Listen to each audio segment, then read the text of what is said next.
चलिए आज का टॉपिक शुरू करते हैं। टॉपिक का नाम है स्टैटिस्टिक्स।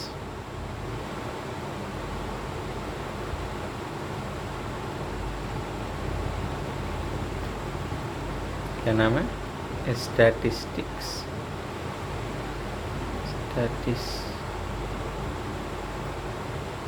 में बोलते हैं सांख्यिकी। ठीक है, इसमें मेनली हम लोगों को कुछ नंबर्स का डेटा दिया रहता है और उन डेटा को यूज़ करके हमको 3 चीज़ निकालना होता है। ठीक है, मेनली तो टॉपिक में 3 चीज़ क्या है? एक है मीन, एक है मीडियन और एक है मोड। मीन हो गया माध्य, मीडियन हो गया माध्यिका और मोड हो गया बहुलक। उसके बाद 1-2 टॉपिक और है जो रेंज है। ठीक है, और एक चीज़ शायद और है, खैर बाद में देखेंगे। अभी हमारा फोकस है मीन, मीडियन और मोड पे। तो आज हम लोग इस वीडियो में हम लोग अभी मीन के बारे में पढ़ेंगे। ठीक है, तो पहला टॉपिक हमारा क्या होगा? मीन। इसको आम भाषा में एवरेज भी बोलते हैं, औसत, एक ही बात है। स्टैटिस्टिक्स के फील्ड में इसको मीन शब्द से बोलते हैं। ऐसे जनरल भाषा में, आम बोलचाल की भाषा में मीन मतलब एवरेज भी बोलते हैं। इसको दिखाने का तरीका क्या है? इसको मैथमेटिकली रिप्रेजेंट करते हैं एक्स बार से। ठीक है, तो इसमें क्या है? मान लीजिए कि कुछ डाटा दिया रहता है, कुछ नंबर्स दिया हुआ है x1, x2, x3 dot dot dot xn तक डाटा है। तो इसका जो मीन होता है वो क्या होता है? x1 plus x2 plus x3 plus dot dot dot up to जिस टर्म nth टर्म तक है अपॉन जितना टर्म। ठीक है, अब अच्छा, ये हो गया मीन का फार्मूला, जनरल फार्मूला। अब x1 x2 x से लेके xn तक का डाटा कुछ भी हो सकता है। वैसे 1 2 3 4 5 6 7 8 9 10 टर्म हो गया। टोटल 10 टर्म हो जाएगा। 1 + 2 + 3 + 4 से लेके 10 तक डिवाइडेड बाय क्या हो जाएगा? 10 टर्म है तो 10 जो वैल्यू आएगा वही उनका, उन नंबर्स का क्या कहलाएगा? उन 10 नंबर्स का मीन कहलाएगा। ठीक है, अच्छा एक चीज़ और देख सकते हैं इससे, इसको हम लिख सकते हैं x1 से लेके xn तक का जो समेशन का मैथमेटिकल रिप्रेजेंटेशन होता है वो होता है x = मतलब i से लेके तो इसका जो मैथमेटिकल रिप्रेजेंटेशन होता है i = समेशन ऑफ xi, जहाँ i क्या होगा? 1 से लेके किस टर्म तक जाएगा? nth टर्म तक जाएगा। तो i कहाँ जाएगा? i = 1 to n। ठीक है, तो हम एक बात बता सकते हैं यहाँ से, यही क्या है? हमारा x बार है। ठीक है, ये अपॉन n, सॉरी। ठीक है, तो x बार क्या हो जाएगा? मतलब अगर हमको समेशन पूछ ले, बताइए इन टर्म्स का समेशन क्या है, अगर मीन पता हो तो समेशन क्या हो जाएगा? Sigma xi i = 1 to n। Summation क्या हो जाएगा? इन सारे टर्म्स जो गिवन डेटा है हमको उनका समेशन पूछ ले तो उन्हीं का समेशन अपॉन जितना टोटल डेटा है उससे डिवाइड करते हैं तो मीन मिलता है। तो मीन इनटू जितना टर्म है वो कर देंगे तो सबका समेशन मिल जाएगा। तो क्या आ जाएगा? n into mean. तो ये क्या हो गया? सम ऑफ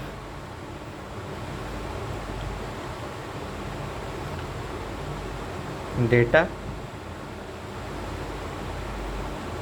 या सम ऑफ डेटा या गिवन नंबर्स किसके बराबर होगा? नंबर इसको ऐसा लिखते हैं, ये एक्चुअली क्या है, ये हमारा एंट्रीज़ है, ये नंबर्स दिए हुए हैं एंट्रीज़ हमको। तो जो मीन है, सो मीन क्या है, एक्स बार हमारा क्या है, sum of entries upon total number of entries.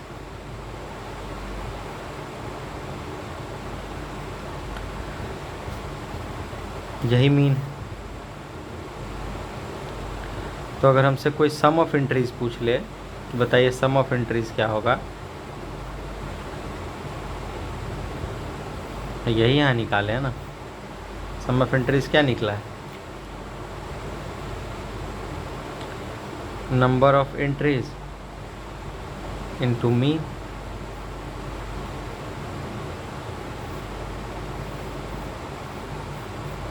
ठीक है, तो ये हो गया। चलिए अब कुछ क्वेश्चन देखते हैं इस पे बेस्ड, ठीक है, उससे समझ में आ जाएगा। बेसिक कुछ क्वेश्चन है, तो अभी डायरेक्टली हम लोग यहाँ से देख लेते हैं, ठीक है, लिखने का टाइम वेस्ट नहीं करना है। जैसे पहला क्वेश्चन है, तो पहले क्वेश्चन में क्या दिया हुआ है, प्रथम 5 अभाज्य संख्याओं का औसत क्या होगा। बहुत बेसिक क्वेश्चन है। अभाज्य संख्या प्रथम 5 कौन होंगे, 2 3 5 7 11, ठीक है, 2 3 5 7 11। तो एवरेज क्या आ जाएगा, औसत पूछा है, मतलब मीन पूछा है, तो सबको जोड़ दिए बट्टा 5 संख्या, टोटल 5 संख्या है, तो क्या हो गया 28 बटा 5, 5.6।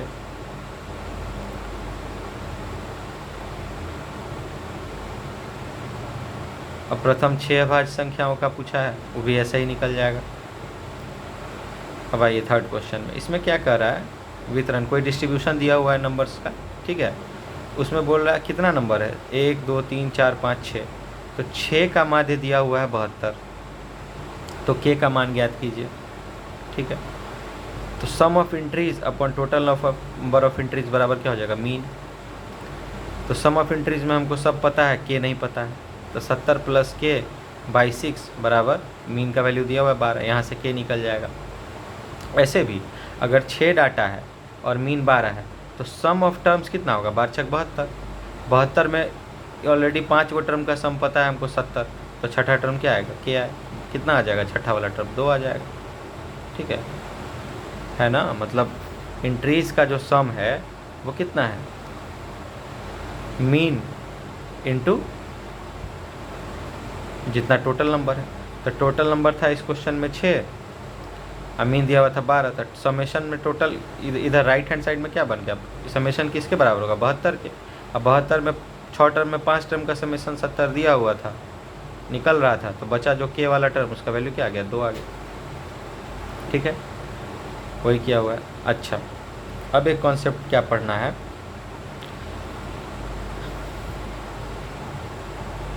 कि देखिए 20 मापन है, मतलब 20 एंट्री दिया हुआ है x1 से लेके x20 तक, उसका औसत y है। तो x1 में से 101 घटा दिए, x2 में से 101 घटा दिए, x3 में से 101 घटा दिए, सब में से 101 घटा दिए, तो औसत कितना हो जाएगा। तो ध्यान रखना है, जो भी नंबर है, ठीक है, अगर नंबर्स के साथ हम जो भी मैथमेटिकल ऑपरेशन करेंगे, वही इम्पैक्ट उसके मीन पर भी पड़ेगा, ठीक है। जैसे हर नंबर में अगर 2 जोड़ दें, तो जो मीन होगा उसका भी वैल्यू फाइनली क्या हो जाएगा, 2 जुड़ के आएगा। जैसे एग्जाम्पल लेते हैं, एग्जाम्पल मान लिए कि हमारे पास एंट्री दिया हुआ है क्या, 2 4 6 8, ठीक है। तो इसका मीन क्या हो जाएगा, अगर हम इस 4 नंबर का मीन पूछ लें, तो इसका मीन क्या हो जाएगा, 4 2 6 6 12 8 20, 20 बटा 4 बराबर 5। अब मान लेते हैं कि सब एंट्री में न्यू एंट्रीज, और सब में क्या करते हैं, 3 जोड़ देते हैं, ठीक है। तो क्या हो जाएगा, 2 और 3 5, एक एंट्री, 4 + 3 7, 6 + 3 9 और 8 + 3 11। मतलब एंट्रीज क्या क्या हो गया, 5 2 3 5 5 और सब में 3 जोड़े 7 9 और 11। तो अब इनका नया वाला मीन निकालते हैं, x1 बार, जब पहला x1 बार तो इसको x2 नाम दे दिए, x2 बार। इसमें क्या हो जाएगा, 5 + 7 + 9 + 11/4, तो 11 9 20 और 8 28/4 क्या आएगा 7, सॉरी 11 9 20 और 12 32, 32/4 क्या आएगा 8। तो जो नया वाला मीन हम देख रहे हैं, तो क्या x1 x2 बार जो है वो भी क्या आ गया, x1 बार +3। ऐसा ही सब के साथ होगा, जो भी ऑपरेशन जितना से डेट, अगर लेकिन ध्यान रखना है ऐसा कब होगा, जब हम हर डाटा के साथ करेंगे। जितना एंट्री है सब के साथ होना चाहिए, हर एंट्री में कुछ जोड़ दें, घटा दें, गुना कर दें, भाग कर दें, तो मीन के साथ भी वही होगा। जितना जिस नंबर से जोड़ेंगे या जिस नंबर से घटाएंगे या जिस नंबर से गुना करेंगे या जिस नंबर से भाग करेंगे, मीन के साथ भी वही ऑपरेशन कर देना है। जो मैथमेटिकल ऑपरेशन हम एंट्रीज़ के साथ करेंगे, जैसे एंट्रीज़ के साथ हम 3 जोड़ दिए तो मीन में भी 3 जुट गया, ठीक है। तो वही चीज़ है। तो ये प्रॉपर्टी हो गया, इम्पॉर्टेंट प्रॉपर्टी है। वही कह रहा है कि अगर x1 से लेके x1 तक का मान लीजिए मीन x बार होता है, तो x1 में अगर k जोड़ दिए, x2 में k जोड़ दिए, सब में k जोड़ दिए। ध्यान क्या रखना है, सब में k जुटना चाहिए, ये नहीं कि किसी में छूट जाएगा तो डेटा बदल जाएगा, ठीक है। तब आंसर, तब ये चीज़ लागू नहीं होगा। तो मीन में भी क्या हो रहा है, k जुट जा रहा है। इस सब में घटा दिए तो मीन में भी k घट जा रहा है। सब में x से गुना कर दिए तो मीन भी x बार में भी k से गुना हो जा रहा है। सब में k से भाग दे दिए तो मीन में भी k से भाग हो जा रहा है, ठीक है। तब इस प्रॉपर्टी का यूज करके ही क्वेश्चन हो सकता है। 20 को डेटा दिया हुआ था x1 से लेके x20 तक, और उसका मीन दिया हुआ था कितना, y दिया हुआ था। अब सब में से 101 घटा दिए तो मीन में से भी 101 घट जाएगा। तो आंसर क्या हो जाएगा, ऑप्शन बी। चलिए क्वेश्चन नंबर 5 देखते हैं। 10 संख्याओं का समांतर माध्य 35 है, प्रत्येक में 2 जोड़ दिया जाए। मतलब हर 10 संख्या जो दिया हुआ है उसमें हर संख्या, हर 10 संख्या में 2 जोड़ देना है।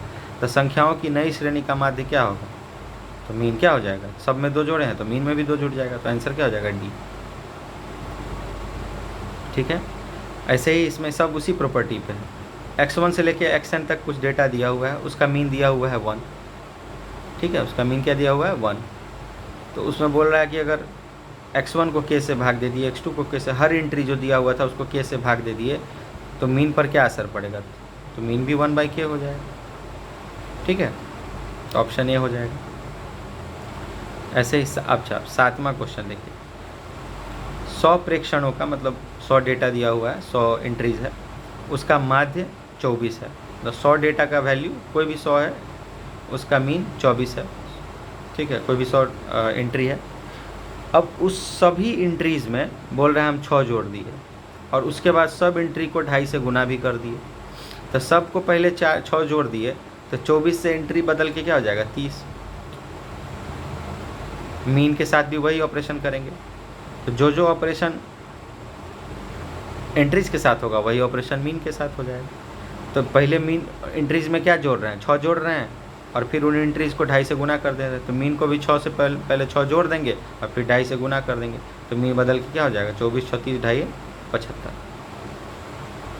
ठीक है। हाँ, अब एक ये कॉन्सेप्ट है, एक इस टाइप का क्वेश्चन है।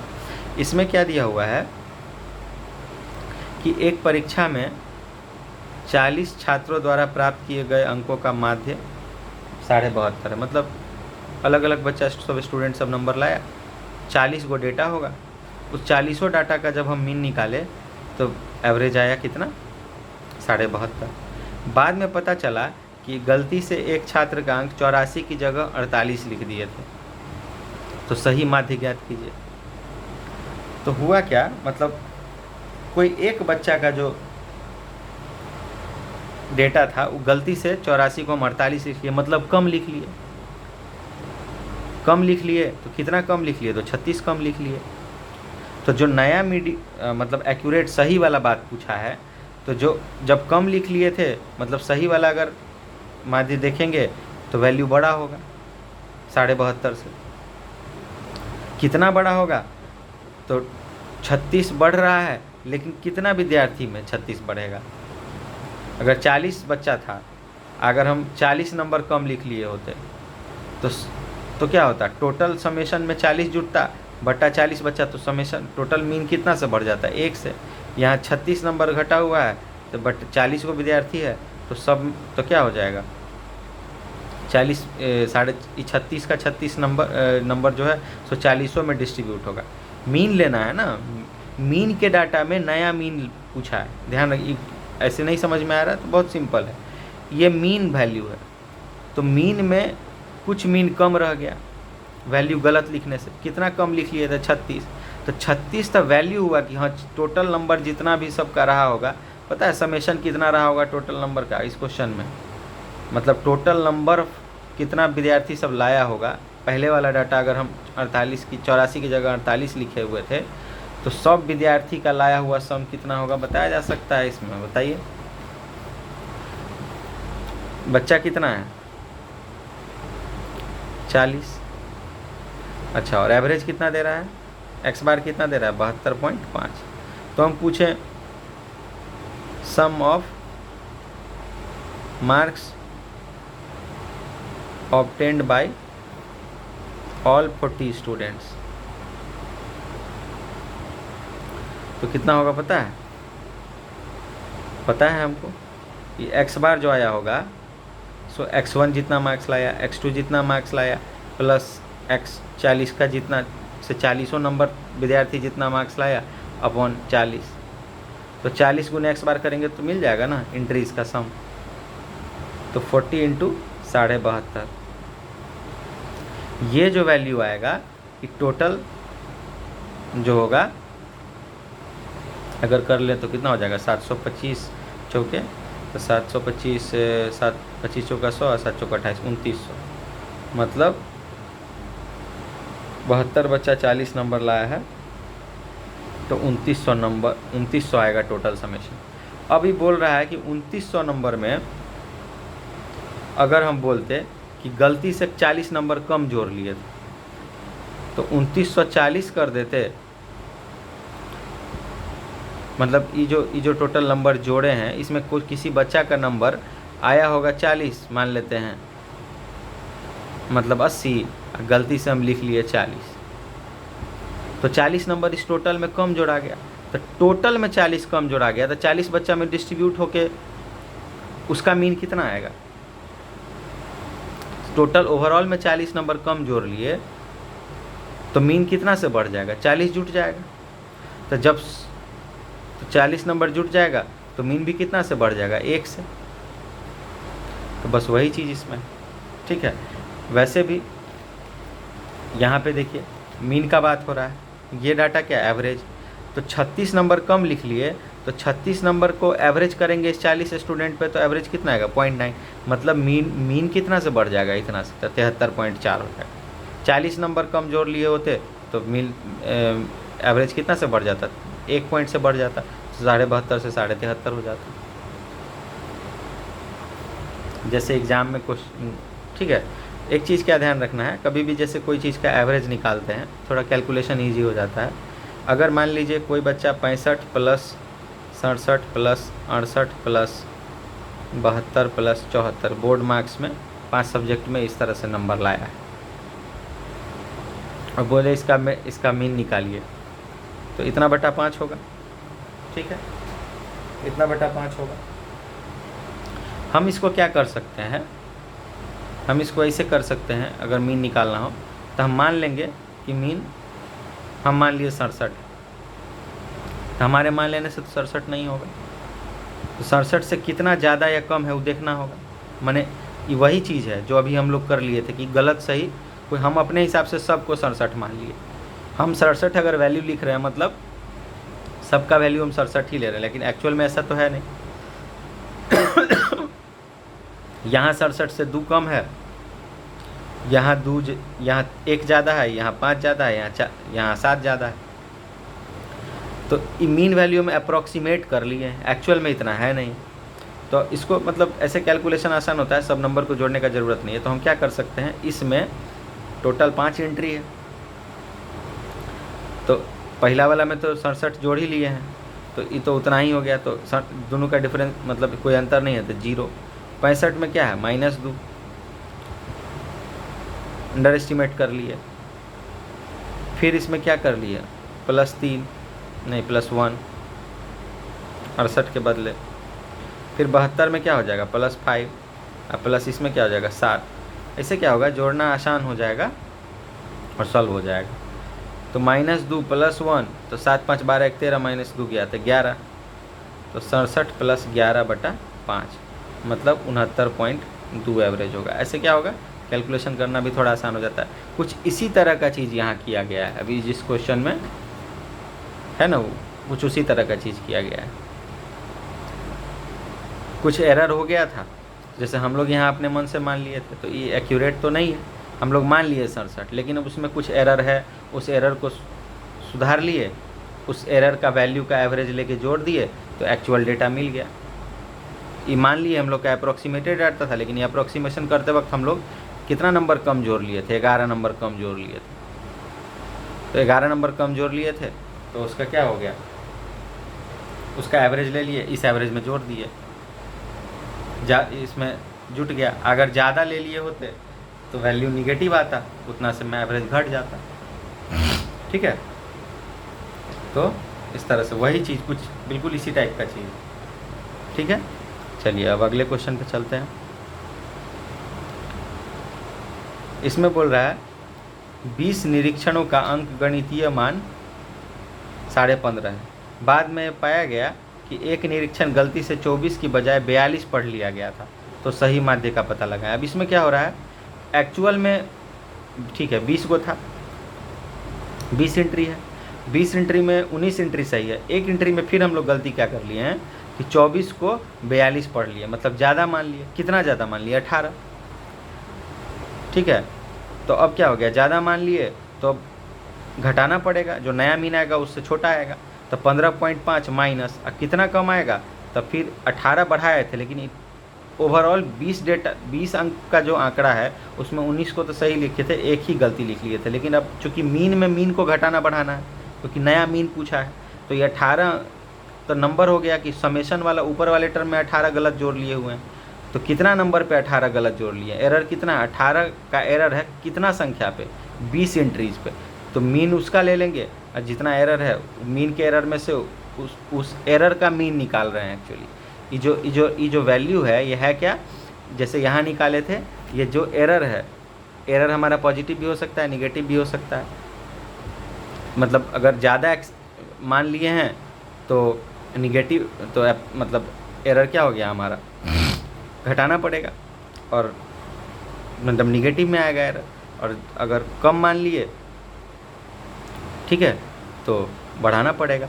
तो वही किए, इसका मीन निकाल लिए, एरर का मीन निकाले तो एक्चुअल मीन निकल गया। मतलब एक्चुअल मीन बराबर अप्रॉक्सीमेटेड मीन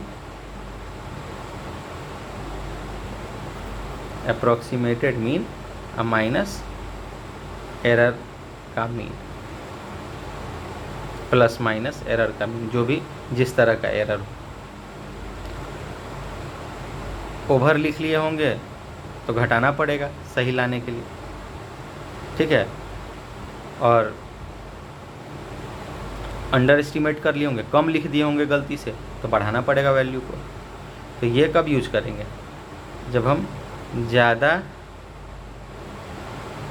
एस्टिमेट कर लिए, ज़्यादा एस्टिमेट हो गया किसी कारण से। और ये प्लस कब आएगा, जब कम एस्टिमेट हो गया गलती से। जैसे पिछले क्वेश्चन में क्या हो गया था, कम एस्टिमेट हो गया था, जो लिखना था 84 लिख लिए थे 48। और वैसे भी पता चल जाएगा कि अप्रॉक्सीमेटेड मीन में से घटेगा कि बढ़ेगा, पता चल ही जाता है। ज़्यादा लिख लिए हैं तो घटा देंगे, कम लिख लिए हैं तो बढ़ा देंगे। ठीक है, तो हो गया, ये कॉन्सेप्ट काफ़ी है, इतना इसके लिए काफ़ी हो गया। ठीक है, अब आइए अगले क्वेश्चन। इसमें दिया है कि 19 प्रेक्षकों का माध्य 13 है, 3 और प्रेक्षकों को शामिल किया गया और नया माध्य 13.5 हो गया।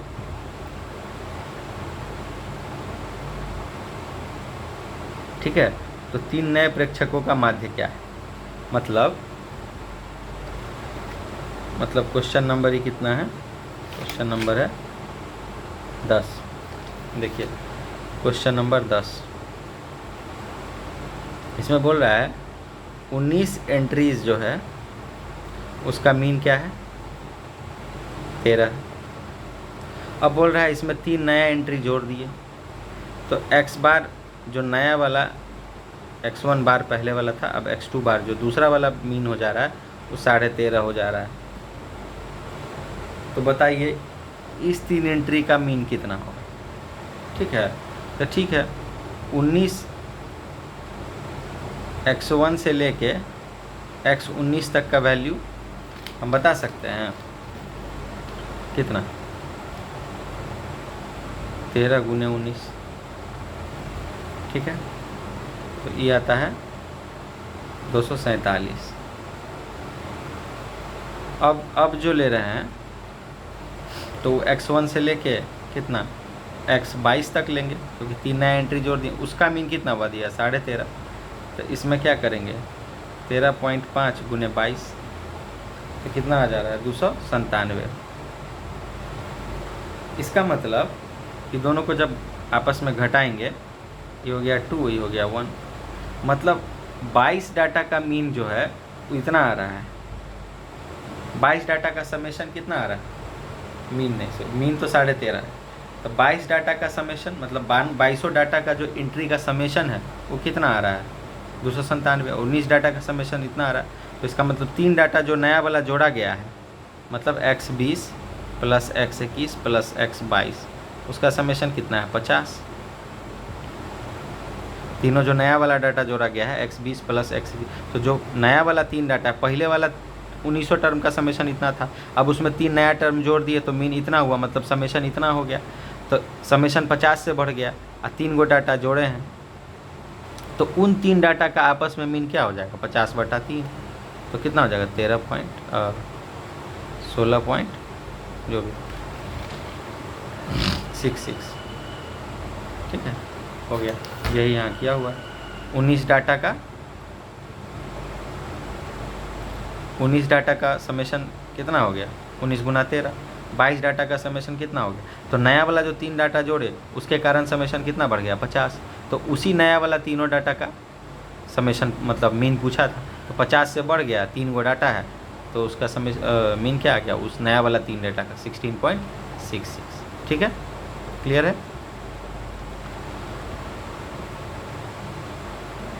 11 इसमें दे रहा है कोई 7, यहाँ कट गया थोड़ा, इसमें 7 डेटा है, उसका मीन क्या है? 18। ठीक है, 7 डेटा का मीन क्या है?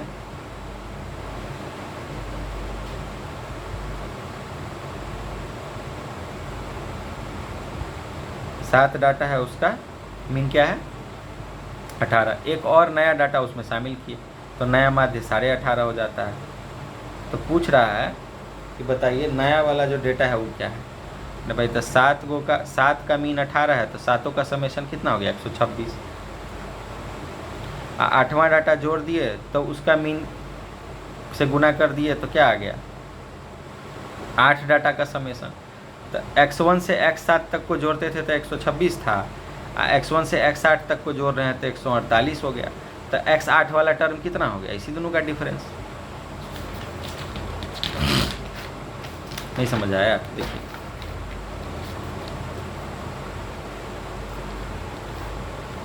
बोल रहा है 7 डाटा का मीन जो है x1 बार वो क्या है? 18 है, मतलब x1 plus x2 plus dot dot dot कहाँ तक? x7 तक को जोड़ते हैं और उस बटा 7 करते हैं तो कितना आता है? 18 आता है।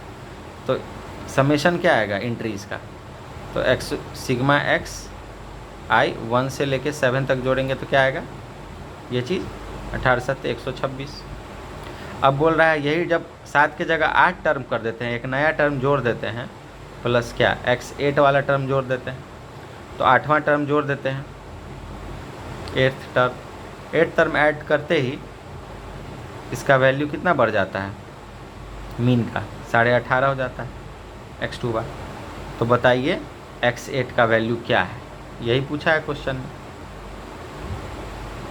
तो फिर x1 से लेके x2 से लेके कहाँ तक, x8 तक का जो समेशन आ जाएगा वो 18.5 गुने, अब टर्म कितना है 8 है तो गुने 8 हो जाएगा, 18 × 44 से और आधा 148 हो जाएगा। ठीक है, तो 7 टर्म का समेशन ऑलरेडी 126 था और 8 टर्म का समेशन हो गया 148। तो मतलब x1 से लेके x2 से लेके x7 तक का वैल्यू जो होगा प्लस x7, ये वैल्यू हमको ऑलरेडी पता है कितना 126, x8 मिला के कितना 148, तो ये वैल्यू 126 है। तो x8 क्या है, 8वां टर्म क्या है 22, बस हो गया, यही पूछा था क्वेश्चन में। मतलब 7 टर्म का समेशन 126 है, नया वाला ये ऑलरेडी दिया हुआ है 7 टर्म का समेशन 126, तो नया वाला टर्म का वैल्यू कितना आ जाएगा 22 आ जाएगा। ठीक है, ऐसे ही अगला क्वेश्चन है, इसमें क्या है 8 वो ऑब्जर्वेशन है, अवलोकन किया हुआ डाटा है, मतलब 8 एंट्रीज का मीन 10.5 है। यदि अवलोकनों में से 7 अवलोकन ये है तो 8वां अवलोकन ज्ञात कीजिए। बहुत आसान है, 8 का 10.5 है मीन, तो मतलब 8 संख्या का सम कितना हो जाएगा 84, 8 गुने 10.5। अब दिया हुआ 7 को एंट्री ऑलरेडी पता है 81 है, तो इसमें 8वां टर्म मिल के क्या होना चाहिए 84, तो वो वाला टर्म क्या हो जाएगा 3 हो जाएगा। ठीक है, अच्छा ये क्वेश्चन है, जनरल है, इसमें कुछ घबराने वाला बात नहीं है, बस इसको फॉर्मल लिटर अथी टाइप का लिखा गया है, जैसे डिराइव उराइव करने के लिए जनरल फॉर्म में लिखते हैं उस फॉर्म में लिखा गया है, इसलिए देखने में भयावह लग रहा है, क्वेश्चन में कुछ नहीं है। ठीक है, क्वेश्चन में बोल रहा है जो हम लोग मीन का बेसिक डिफिनीशन पढ़े थे वही है। ठीक है, तो क्वेश्चन में बोल रहा है कि क्वेश्चन भी लिखना चाहिए, बोल रहा है, अच्छा हम यहाँ लिख देते कि x1 से लेके xn तक का मीन कितना है x बार, तो summation of x1 minus x बार का मान ज्ञात कीजिए। ठीक है, मतलब क्या है, कहाँ से i = 1 से तक, तो मतलब हमसे क्या पूछा है, देखिए हमसे पूछा है, बोल दिया कि x1 से x2 से लेके xn तक का मीन क्या दिया हुआ है x बार, तो हमसे पूछा है summation of xi minus x बार और i = 1 से लेके n। तो i = 1 से n का मतलब क्या पूछा है, इसका मतलब क्या पूछा है, समेशन फॉर्म को जनरल फॉर्म में लिखिए। ठीक है, मतलब क्या पूछा है, एंड nth टर्म तक पूछा है हमसे, बताइए x1 minus x bar plus x2 minus x bar plus dot dot dot dot plus xn minus x bar, यही nth टर्म तक जाना है। ठीक है, इसका वैल्यू पूछा है क्या होगा बताइए, पूछा है क्या होगा बताना है। ठीक है,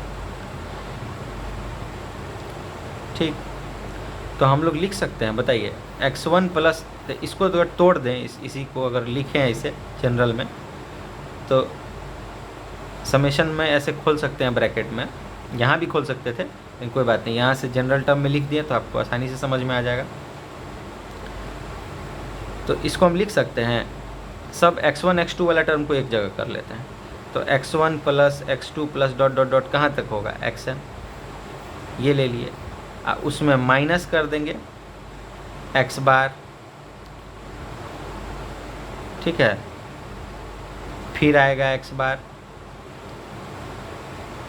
फिर आएगा x बार, फिर आ जाएगा x बार, कहाँ तक कितना बार आएगा, अप टू n बार आएगा, n टाइम्स आएगा। क्यों, क्योंकि n टाइम्स तक आएगा। x1 से लेके xn तक डाटा को ले जाना है, तो मतलब x1 से लेके xn तक जाना है। जैसे x1 से 6 तक जाना होता, x6 तक, तो हम लिखते x1 plus x2 plus x6। एक बार 6 टर्म में हर बार ये मीन को घटाना है, तो 6 टर्म्स में घटाना है, तो 6 बार लिखा गया।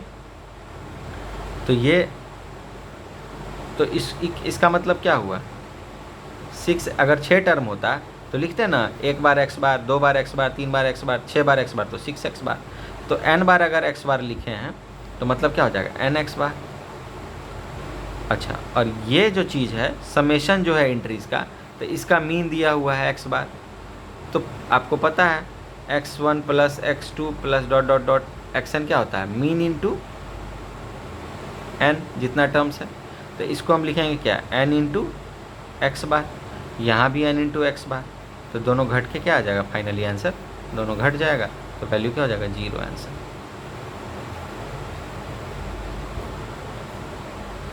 ठीक है।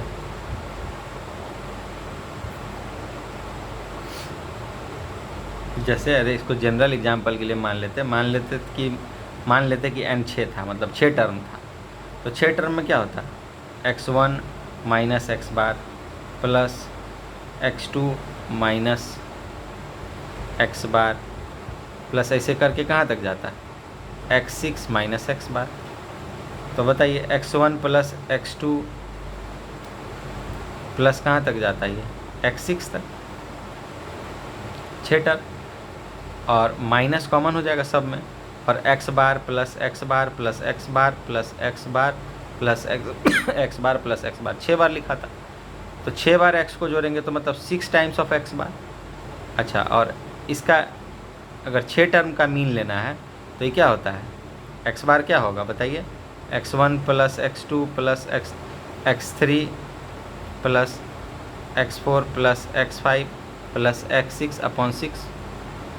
तो 6x बार ही ना x1 plus x2 plus x3 plus x4 plus x5 plus x6 हो जाएगा, तो ये भी 6x बार होगा। अब माइनस 6x बार है, दोनों मिलके क्या हो जाएगा, 0, ख़त्म। यही, तो कोई ख़ास बात नहीं। ठीक है,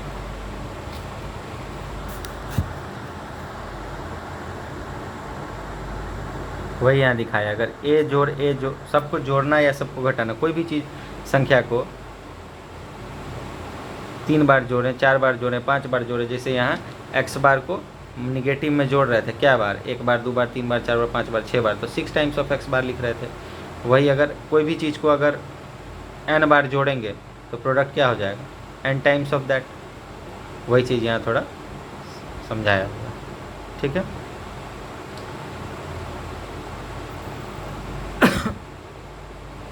अब आते हैं टाइप 2 पे। अभी तक क्या हो रहा था कि जनरली जो नंबर्स था वो छोटा होता था, कि मतलब 2, 4, 5, 6, 8, 10, 12 इस तरह से नंबर दिया होता था, हमको मीन निकालना होता था तो हम निकाल लेते थे। ठीक है, अब उसी को लिखने का कई बार तरीका क्या होता है, जैसे मान लीजिए, लेकिन कभी अगर संख्या ज़्यादा हो, ठीक है, तो उसको टैब्यूलर फॉर्म में दर्शाया जाता है। जैसे कि मान लीजिए अगर 2 है, 3 है, 4 है, 5 है, 6 है, और अगर नंबर्स रिपीट हो रहा हो, खास करके टैब्यूलर चीज़ का ज़रूरत कब पड़ता है, नंबर्स बहुत ज़्यादा हो, लेकिन नंबर्स क्या हो रहा है, आपस में एक से ज़्यादा बार आ रहा हो। जैसे अब 2, 3, 4, 5, 6 है, फिर 2, 3, 4, फिर 2, फिर 2, फिर 5, फिर 5, फिर 6। तो जब भी नंबर एक से ज़्यादा बार रिपीट हो रहा है तो ऐसे लंबा लंबा लिख के झूठे मूठ का टाइम वेस्ट करने का ज़रूरत नहीं होता। तो जब भी नंबर्स, मतलब जो एंट्री है, एंट्रीज अगर रिपीट होने लगे, टाइप 2 एंट्रीज जब रिपीट होने लगे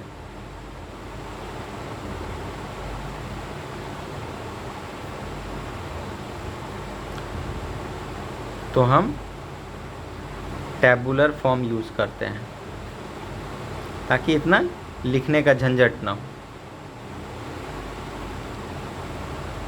जैसे यहाँ पे जो नंबर है 2, वो कितनी बार आया है, 1 2 3 4 4 टाइम्स। फिर ऐसे ही जो 4 है वो आया है 2 बार। ऐसे ही 5 है वो कितनी बार आया है, 2 3 3 टाइम्स। ठीक है, तो इसको ना हम टैब्यूलर फॉर्म में रिप्रेजेंट करते हैं। जैसे एक एग्जांपल है, और क्या होता है, छोटा भी हो जाता है, कभी कभी नंबर बहुत ज़्यादा है, लेकिन नंबर बहुत ज़्यादा है और रिपीट हो रहा है। ये यूज़ ही तब कर सकते हैं, ये टैबुलर फॉर्म यूज ही तब होता है जब डेटा रिपीट कर रहा हो, एक एंट्री एक से ज़्यादा बार आ रहा हो, तभी इस फॉर्म में लिखने का कोई मतलब है। जैसे कोई एग्ज़ाम है, मान लीजिए कोई टेस्ट है, 10 नंबर का कंडक्ट किया गया है 25 विद्यार्थियों पर। टोटल संख्या कितना है देखिए, छात्र है 6 5 4 3 2 वगैरह वगैरह 25। तो अब 25 का डाटा तो नहीं लिखेंगे, ये एक्चुअली है क्या, 0 0 0 0 0 6 बार है, 1 भी 5 बार है, 2 भी 4 बार। तो इतना लंबा लिखने का ज़रूरत नहीं होता, चूँकि इंट्रीज क्या हो रहा है, रिपीट हो रहा है, तो हम टैब्यूलर फॉर्म में लिखते हैं। तो मान लीजिए टेस्ट कंडक्ट हुआ, उसमें 6 बच्चा जो है वो 0 नंबर लाया है। 1 नंबर कितना बच्चा लाया, 5 नंबर। 2 नंबर कितना बच्चा लाया, 4 नंबर। 3 नंबर 3 बच्चा लाया। 4 नंबर 2 बच्चा लाया। 8 नंबर 5 बच्चा लाया। तो ऐसे में बोलता है कि अब बताइए प्राप्त किए गए नंबर्स का मीन निकालना है। ठीक है, तो इसमें कुछ नहीं करना है, बहुत सिंपल है।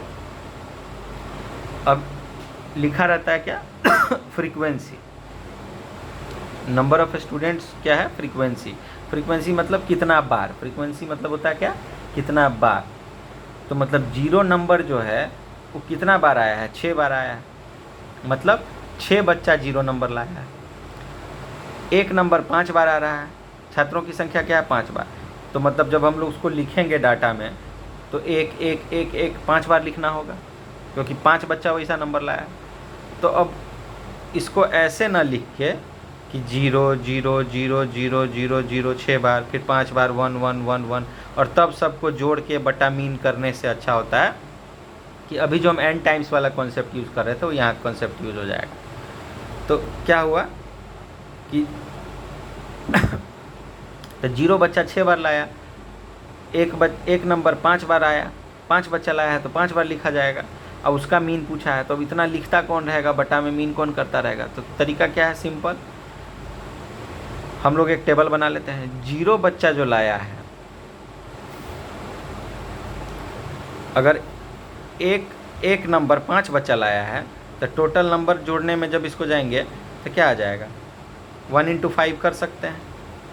प्लस ऐसे ही अगर 2 नंबर 4 बच्चा लाया है, 2 नंबर 4 बच्चा लाया है, देख रहे हैं हम, तो 2 × 4 लिख सकते हैं। मतलब ये एक्चुअली में प्रॉब्लम क्या है, इस तरह का, अगर हम इसको लिख के दिखाएं तो कुछ इस तरह है, 0 0 0 0 0 0 6 डेटा हो गया, प्लस, ठीक है, कॉमा 1 1 1 1 1, ठीक है। 5 बच्चा 1 नंबर लाया है, 4 बच्चा 2 नंबर लाया है।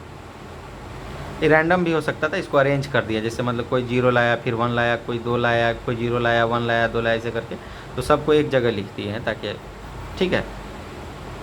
फिर ऐसे ही 3 नंबर मान लीजिए 3 बच्चा लाया है, तो इसमें क्या होता था, अब 4 नंबर 2 बच्चा लाया है, फिर 8 नंबर 5 बच्चा लाया है। तो इसी को टैब्यूलर फॉर्म में इस तरह से रिप्रेजेंट किया गया। तो अगर हमको मीन पहले निकालना होता था तो हम क्या करते थे, सबको जोड़ते थे। तो 0 को जोड़ना है 5 बार, सबको जोड़ेंगे, फिर 1 को जोड़ेंगे 5 बार। तो 1 को 5 बार ऐसे लिखें, चाहे 1 × 5 लिखें, वैल्यू क्या आएगा, 5। अभी देखे थे कि जिस चीज़ को जितना बार जोड़ा जाता है तो उसका क्या हो जाता है, n times of that number, ठीक है। तो वही चीज़ है। तो इसीलिए क्या करेंगे, इस चीज़ का हम एक अलग से फिर टेबल बना ले रहे हैं। fx को क्या कर रहे हैं, ये चीज़ हमको डायरेक्ट मिल जाएगा, ठीक है। इस चीज़ को हम टेबल बना लेंगे। ऐसे ही 2 × +2 +2 +2 4 बार था, तो हम क्या करेंगे, 2 × इसको 4 लिख सकते हैं। 2 नंबर लाया है 4 बार, तो उसका एक टेबल बना लेंगे। तो इस तरह के क्वेश्चन को करने का, अब इतना नहीं तो बेसिक अंडरस्टैंडिंग के लिए कॉन्सेप्ट समझाया कि भाई इसका मतलब क्या होता है, ठीक है। ऐसे एग्ज़ाम में जब आना है कुछ नहीं करना है, जो भी नंबर दिया है और जितना बार है उसको मल्टीप्लाई करके एक यहाँ और रो बना लेना है। तो ये x है, ये मान लीजिए उस नंबर को लाने का फ्रीक्वेंसी है, माने कितना बार वो नंबर आया है।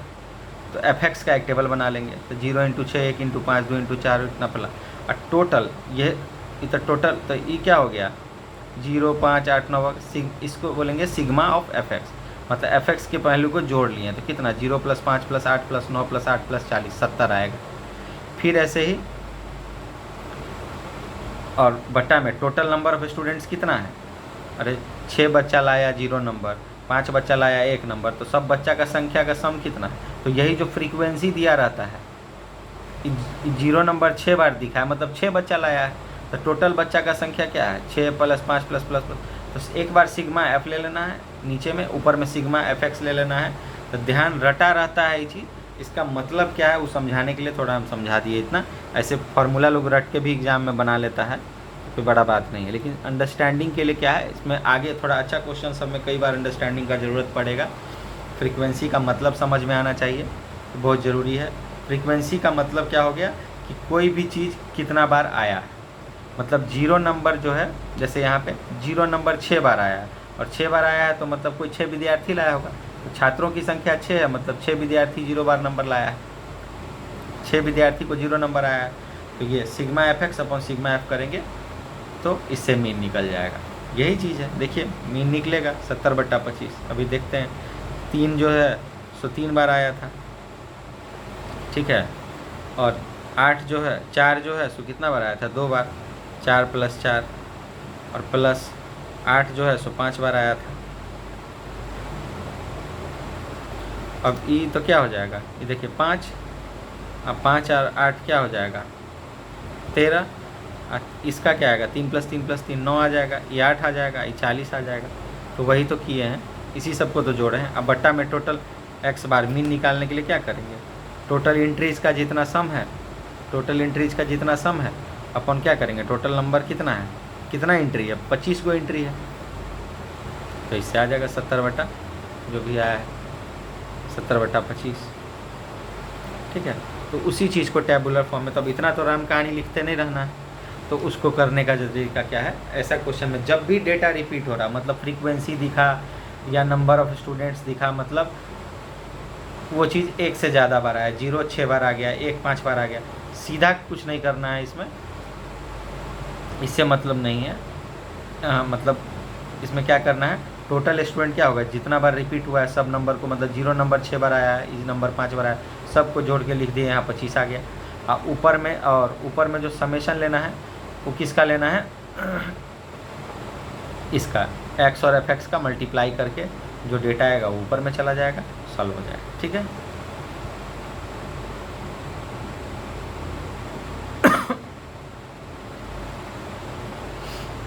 अब एक और टाइप है, 3 टाइप का प्रॉब्लम आता है।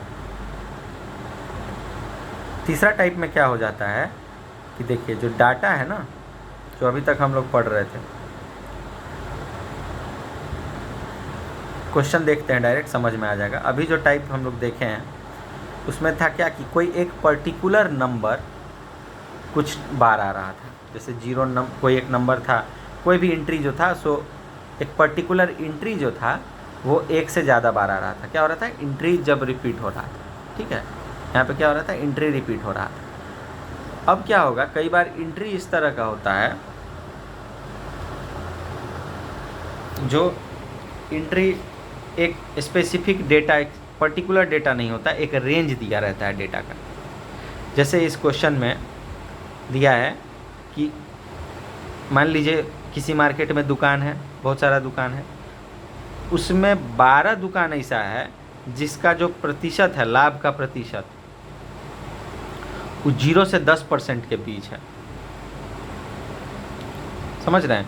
अब 12 बार तो है, ठीक है, लेकिन जो यहाँ का नंबर हम लोग का यूनिक होता था, कोई पर्टिकुलर वैल्यू होता, जैसे मान लीजिए 5% 12 दुकान को लाभ मिल रहा होता, 6% 18 दुकान को मिल रहा होता, 12% 27 दुकान को मिल रहा होता, तो हम लोग sigma F x by sigma F में बस जो पुराना चीज़ किया वही करते। लेकिन इसमें क्या होगा कि हमको एक वैल्यू ना देके एक इंटरवल दे दिया जाएगा। ध्यान से समझिए क्या होगा। अभी तक जो हम लोग कर रहे थे उसमें जैसे उसमें क्या हो रहा था ना कि कोई भी इंट्री, एक पर्टिकुलर इंट्री रिपीट हो रहा था। यहाँ इंट्री नहीं रिपीट हो रहा है। जैसे मान लीजिए किसी का प्रतिशत 7% है, किसी का प्रतिशत लाभ 8% है, किसी का प्रतिशत लाभ 2% है। उस सब 0 से 10% वाले को के रेंज को या इंटरवल वाले लोगों को एक जगह रख दिया गया है। फिर 10 से 20% वाले को यहाँ रख दिया गया। इसमें कोई 12% वाला भी होगा, कोई दुकान वाला, कोई 14% वाला भी होगा, कोई 16% वाला भी होगा, कोई 18% वाला भी होगा। इस तरह से होगा। तो 10 से 20% के बीच जिस भी दुकान का प्रॉफिट है वैसे दुकानों की संख्या 18 है। ऐसे ही 20 से 30% में जो लाभ कमाने वाले दुकान है उनकी संख्या 27 है। तो इस तरह से दे दिया गया है। तो जब भी हमको कोई पर्टिकुलर वैल्यू पता ना हो, ठीक है, जैसे यही दिया रहता कि 5% जो है लाभ है 12 दुकान का, 6% लाभ है 18 दुकान का, 10% लाभ है 27 दुकान का, तो ये पुराना वाला केस हो जाता। लेकिन यहाँ पे ऐसा नहीं, यहाँ पे रेंज दे दी, एक इंटरवल दे दिया। तो इसमें कुछ नहीं करते हैं हम लोग, इस इंटरवल का, ठीक है, हम लोग जो इंटरवल दिया हुआ उसका मीन को पहले यूज़ कर लेते हैं। अब कोई तो नंबर चाहिए जो इससे मल्टीप्लाई होगा। सिग्मा ऑफ एफ एक्स में कोई भी चीज़ रिपीट हुआ है 12 बार, तो कौन नंबर रिपीट हुआ है पहले वो तो चाहिए। तो वो नंबर हम लोग इंटरवल का मीन मान लेते हैं। तो जैसे इस इंटरवल का मीन क्या होगा 5, फिर इस इंटरवल का मीन 15, इसका 25, इसका 35, इसका 45, इसका 55, ठीक है।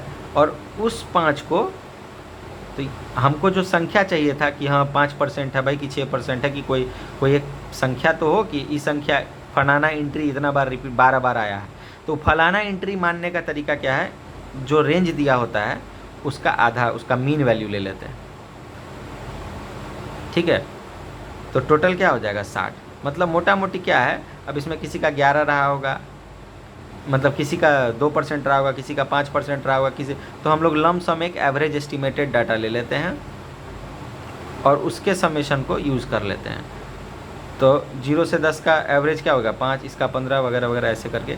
तो वही इसमें मेन यही एक्स का खेल है। फ्रीक्वेंसी तो ठीक है वैसे ही है जैसे पिछले केस में था। अब लेकिन इस फ्रीक्वेंसी को किस नंबर से मल्टीप्लाई करेंगे वो नहीं पता होता कि कौन एक पर्टिकुलर नंबर मानेंगे। तो रेंज जो दिया रहता है उसके मीन को मान लेते हैं कि 0 से 10 में जो भी नंबर रहा होगा 12 बार आया है, कोई कभी 2 आया होगा 2 बार हो सकता है, 5% आया होगा 3 बार हो सकता है, 6% हो सकता है 1 बार आया हो, 10% 2 बार आया हो।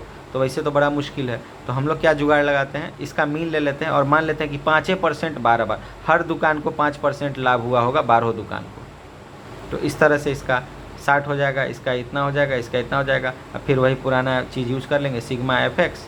तो 12 पंचे 60, 18 15 इतना इतना इतना इतना यूज करके और वैल्यू मीन का निकाल लेंगे। तो इस क्वेश्चन में खैर पूछा हुआ था कि एक में फ्रीक्वेंसी नहीं दिया हुआ था एक दुकान का और मीन दे दिया हुआ था, माध्य 18 दे दिया हुआ था। तो मीन दिया हुआ है तो वैल्यू निकल जाएगा। सबको जोड़ देंगे तो इतना आ रहा है sigma F x upon sigma F. Total मतलब नंबर इंट्रीज कितना है 12 दुकान 18 दुकान ये वगैरह वगैरह। तो टोटल हो जाएगा 80 + x और ऊपर में ये हो गया। सॉल्व करेंगे इक्वेशन सॉल्व हो जाएगा। आया बात समझ में? ठीक है। तो यहाँ तक में हमारा स्टैटिस्टिक्स का पार्ट ख़त्म होता है। लेकिन इसमें थोड़ा कई बार क्या है, जैसे एक इसका जो डिस्कशन है वो पूछ लिया गया है। इसको डायरेक्ट यहीं से देख लीजिए। जो इंटरवल है ना 2 टाइप का होता है, या तो ओवरलैपिंग में दिया रहेगा या नॉन ओवरलैपिंग में दिया होगा, ठीक है। तो हम लोग को क्लास का एक लेंथ होता है। जैसे 0 से 10 दिया हुआ है, 10 से 20% लाभ दिया हुआ था, 20 से 30% लाभ दिया हुआ था। तो लेंथ कितना है इस लाभ का, जो रेंज है, मतलब जो इंटरवल का लेंथ है वो कितना है 10, ठीक है। तो इसका जो हम लोग बोले थे कि क्लास मार्क यही मीन ले रहे थे, यही वैल्यू लेना था। तो यही वैल्यू हम लोग कितना ले रहे थे 0 10 का हाफ ले रहे थे, ठीक है। 0 10 का हाफ ले रहे थे।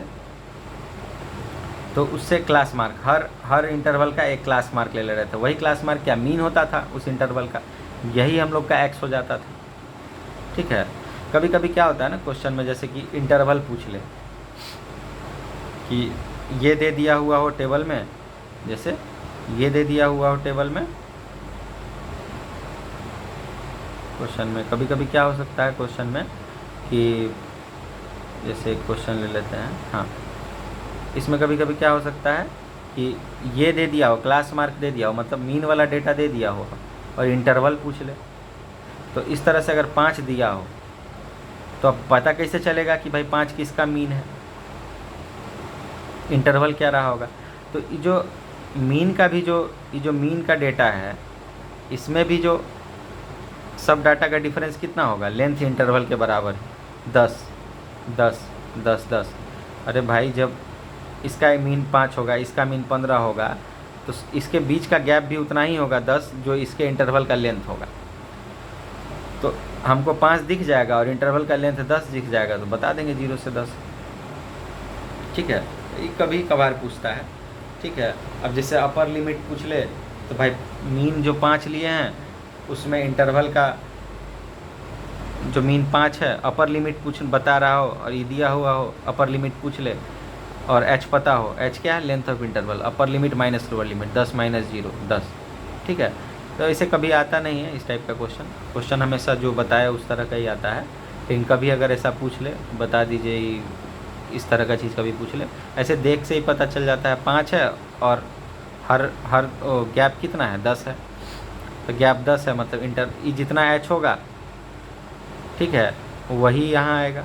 क्लास मार्क का बीच का भी डिफरेंस एच ए के बराबर होता है, यहाँ देखिए। ठीक है, तो 5 है और इंटरवल 10 है, तो 0 से 10 होगा, उसका मीन 5 आया होगा, तो लेंथ डायरेक्टली बता सकते हैं, ये देख के ही पता चल जाता है। इसमें अपर लिमिट पूछा है, तो अपर लिमिट में क्या करते हैं, 5 प्लस जो क्लास का लेंथ है अपॉन 2 कर देते हैं, और लोअर लिमिट तो मतलब 5 प्लस 10/2 करेंगे तो 5 आ जाएगा। और लोअर लिमिट का भी पूछ दिए तो 5 माइनस 10/2 करेंगे तो 0 आ जाएगा, उससे अपर लिमिट लोअर लिमिट भी पता चल जाएगा। मतलब ये चीज़ नहीं पता हो कभी, सिर्फ इतना दिया हुआ हो तो पता चल जाए कि जो इसके बीच का गैप होता है, जो मीन वाला वैल्यू के बीच का भी जो गैप होता है, वो क्लास के लेंथ जो लेंथ होता है उसी के बराबर होता है। ठीक है, तो 10 दिया हुआ है, 5 है, तो अपर वाला लिमिट इसका आधा ले लेंगे, जो लेंथ का हाफ ले लेंगे, 5 में जोड़ देंगे तो अपर लिमिट मिल जाएगा, और लेंथ का हाफ में से घटा देंगे तो लोअर लिमिट मिल जाएगा। इसे देखते ही पता चल जाता है, इतना करने का कोई बात नहीं। और क्वेश्चन भी कभी शायद ही ये पूछा जाता हो। तो ये जो है हम लोग का स्टैटिस्टिक्स पार्ट में अभी मीन वाला पार्ट ख़त्म हुआ है। 15 क्वेश्चन तक, अप टू क्वेश्चन नंबर 1 से 15 तक आप इसमें से रिवाइज कर लीजिएगा। अब मीडियन और मोड के लिए आगे फिर देखेंगे अगले क्लास में।